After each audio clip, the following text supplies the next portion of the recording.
And the sad thing is, I mean, people are trained like that from birth. I mean, that's how they grow up. It's like, and they see it as a positive thing. And nothing to really study, nothing serious. They watch men like me and you, we too serious, we take life too serious, so that's how they basically live and survive.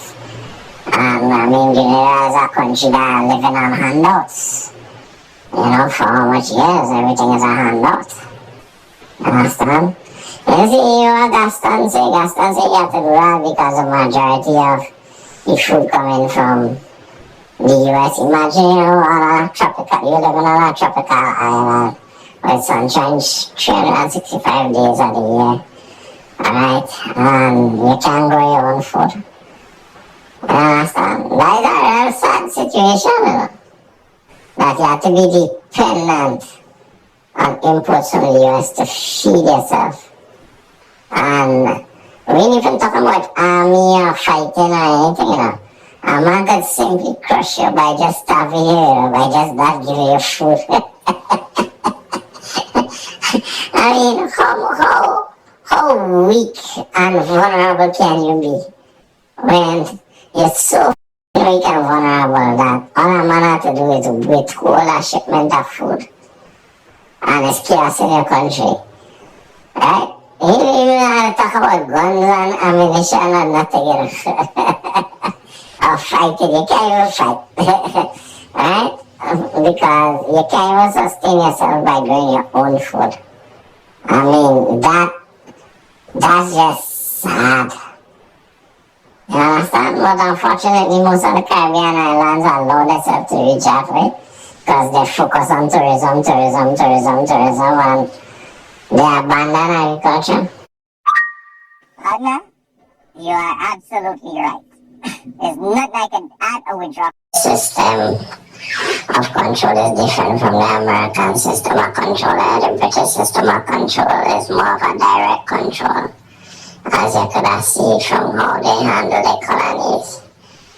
The American system of control is more deadly, because what the Americans do is that they trick you and they steal your mind, and then they control you that way. So one of the things that the Americans did early in the game was that they convinced the Caribbean to shift from becoming a productive economy, from being a productive economy based on agriculture and fisheries and things, to being a tourist economy, right?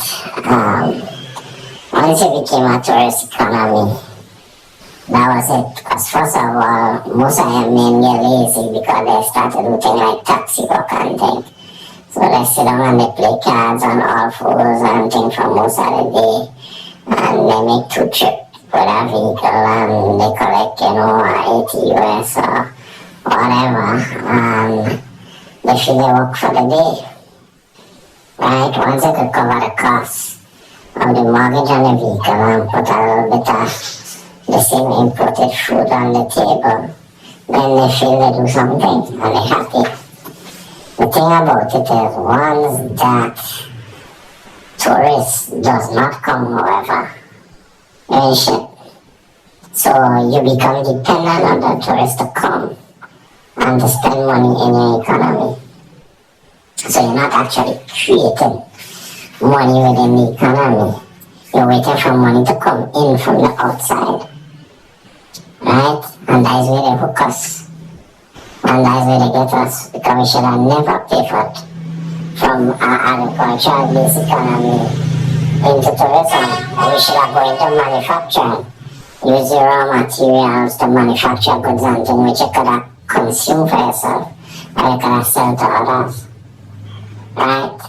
And that is the difference between us and the Asian countries.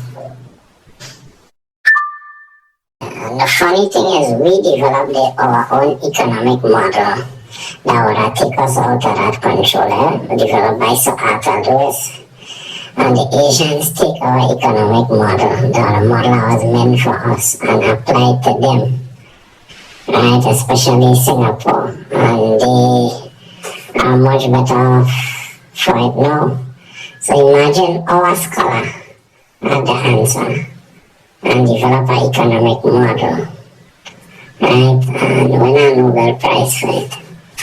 And it was applied by the Asian countries. As a matter of fact, the guy who developed the Singaporean leader was constantly comparing his country's development with that of Jamaica using our model, because he actually came to.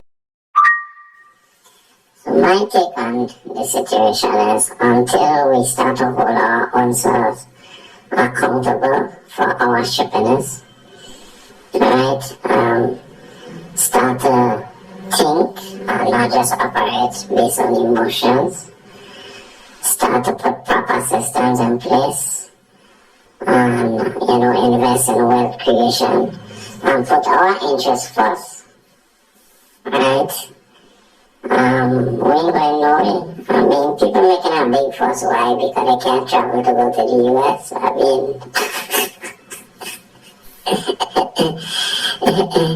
because they're so dependent on the US. They're so dependent on the US that the US today can't come in. It's like a world end. I mean, that is such a shitty space to be in. You understand? And then at the same time, you have to take any and everybody who come. Right? That's what tourism does for you. You can't reject nobody.